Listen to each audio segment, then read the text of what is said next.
एखादं मशीन न उघडता त्याच्या आत काय बिघडलंय हे कसं ओळखायचं? याचं उत्तर एका साध्या आकड्यात लपलेलं आहे. आणि तो आकडा म्हणजे रेझिस्टन्स. आज आपण डीसी मशीनचा रेझिस्टन्स मोजण्यामागचं सगळं रहस्य उलगडणार आहोत. आणि लक्षात घ्या, हे फक्त एक टेक्निकल काम नाहीये, तर हे मशीनच्या आरोग्याची तपासणी करण्याची एक भारी गुरुकिल्ली आहे.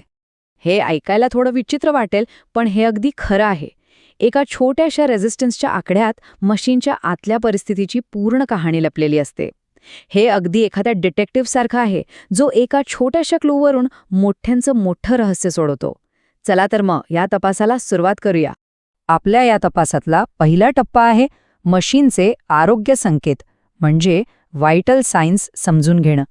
जसं डॉक्टर रुग्णाच्या आरोग्यासाठी नाडी तपासतात ना, अगदी तसंच रेझिस्टन्स हा मशीनच्या आरोग्याचा एक महत्त्वाचा संकेत आहे, जो आपल्याला त्याच्या आतल्या स्थितीबद्दल थेट माहिती देतो.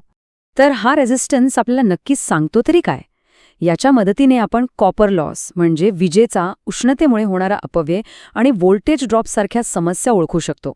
आणि सगळ्यात महत्त्वाचं म्हणजे जर वाइंडिंग जळाली असेल किंवा आतमध्ये शॉर्ट सर्किट झालं असेल तर रेझिस्टन्सच्या व्हॅल्यूमध्ये होणारा बदल हा धोक्याचा पहिला इशारा असतो.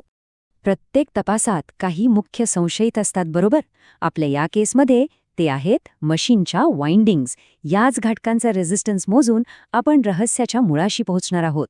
चला यांची ओळख करून घेऊया. आपला पहिला संशयित आहे आर्मेचर रेझिस्टन्स, ज्याला आपण RA असं म्हणू. हा आर्मेचर वाइंडिंगमधल्या तारांचा एकूण विरोध असतो. एक महत्त्वाची गोष्ट लक्षात घ्या, याची किंमत नेहमीच खूप कमी असते, साधारणपणे 0.5 ते 1 ओहमच्या आसपास. आपला दुसरा घटक आहे फील्ड रेझिस्टन्स किंवा RF. ही वाइंडिंग मशीनमध्ये मॅग्नेटिक फील्ड तयार करते. आता इथे आपल्याला 2 वेगवेगळ्या प्रकारांची तपासणी करायची आहे, आणि ते आहेत शंट आणि सिरीज फील्ड. या 2 प्रकारांमध्ये ना जमीन आसमानाचा फरक आहे. शंट फील्ड वाइंडिंग बारीक तारेच्या अनेक वेढ्यांनी बनलेली असते, ज्यामुळे तिचा रेझिस्टन्स 100 ते 500 ओहम इतका प्रचंड असतो. याच्या अगदी उलट सिरीज फील्ड वाइंडिंग जाड तारेच्या कमी वेढ्यांनी बनलेली असते, त्यामुळे तिचा रेझिस्टन्स फक्त 0.1 ते 0.5 ओहम इतका कमी असतो. हा फरकच त्यांना ओळखण्याची खरी गुरुकिल्ली आहे. बरं, आता आपल्या संशयितांची ओळख तर झालीये. आता वेळ आलीये पुरावे गोळा करण्याची, आणि त्यासाठी आपल्याला काही खास उपकरणांची गरज लागेल. चला आपल्या या तपासणीच्या टूलकिटवर एक नजर टाकूया. आपल्या या कामातलं मुख्य हत्यार म्हणजे डिजिटल मल्टीमीटर, जे आपल्याला रेझिस्टन्सची किंमत दाखवेल. खूपच कमी रेझिस्टन्स अचूकपणे मोजण्यासाठी केल्विन डबल ब्रिजसारखं स्पेशल उपकरण वापरलं जातं. आणि हो, अचूक रीडिंगसाठी चांगले कनेक्टिंग प्रोब्स आणि टर्मिनल्स स्वच्छ करण्यासाठी कापड किंवा सँडपेपरही लागतोच. सगळं साहित्य तयार आहे. आता वेळ आहे प्रत्यक्ष कार्यवाहीची. आपण आता मोजमाप करण्याची अगदी अचूक पद्धत पाहणार आहोत. ही प्रक्रिया तशी सोपी आहे, पण प्रत्येक स्टेपवर पूर्ण लक्ष देणं खूप महत्त्वाचं आहे. चला तर मग स्टेप बाय स्टेप बघूया. सगळ्यात पहिली आणि सगळ्यात महत्त्वाची स्टेप, मशीनचा वीज पुरवठा पूर्णपणे बंद करायचा. मग दुसरी स्टेप, टर्मिनल बॉक्स उघडून आर्मेचर, शंट आणि सिरीज टर्मिनल्स कोणते आहेत ते ओळखायचं. तिसरी स्टेप म्हणजे आपल्या मल्टीमीटरला ओहमच्या रेंजवर सेट करायचं. आणि शेवटी प्रत्येक वाइंडिंगच्या टर्मिनल्सना प्रोब्स लावून रेझिस्टन्सची नोंद घ्यायची. बघा किती सोपं आहे. पण एक नियम कधीही मोडायचा नाही. Safety first. कोणतीही चाचणी सुरू करण्याआधी मशीन डेड आहे, म्हणजे त्याचा वीज पुरवठा पूर्णपणे बंद आहे, याची 100% खात्री करून घ्यायची. अचूक पुरावे मिळवण्यासाठी या काही गोष्टी नक्की लक्षात ठेवा. चालू सप्लायवर कधीही रेझिस्टन्स मोजू नका. अचूक रीडिंगसाठी टर्मिनल्स नेहमी स्वच्छ ठेवा.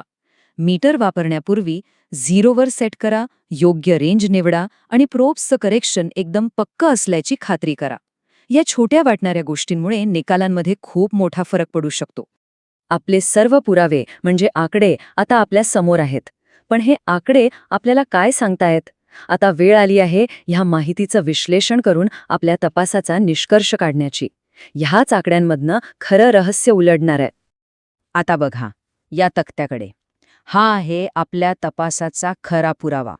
आपल्याला जे आकडे मिळालेत ना, ते असे आहेत. आर्मेचर रेझिस्टन्स आलाय 0.8 ओहम, शंट फील्ड रेझिस्टन्स तब्बल 240 ओहम आणि सिरीज फील्ड रेझिस्टन्स आहे फक्त 0.4 ओहम. 240 ओहम. विचार करा, शंट फील्डचा हा प्रचंड रेझिस्टन्स लगेचच आपलं लक्ष वेधून घेतो. हा आकडाच त्याला बाकींच्यांपेक्षा खूप वेगळं ठरवतो. आता याची तुलना करा आर्मेचरच्या रेझिस्टन्सची, जो आहे फक्त 0.8 ओहम. या दोन आकड्यांमधला प्रचंड फरक एकदम स्पष्ट दिसतोय. आणि सिरीज फील्डचा रेझिस्टन्स तर त्याहूनही कमी आहे, फक्त 0.4 ओहम.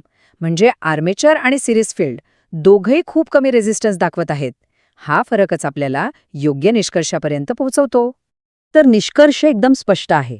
शंट फील्डचा प्रचंड जास्त रेझिस्टन्स आणि त्याच्या तुलनेत आर्मेचर आणि सिरीज फील्डचा अत्यंत कमी रेझिस्टन्स हाच खरा क्लू आहे. भविष्यात मशीनमध्ये कोणताही बिघाड झाला तर ह्या रेझिस्टन्सच्या किमतीतील बदल आपल्याला नेमका दोष कुठे आहे हे शोधायला मदत करतो. केस सॉल्व्ह.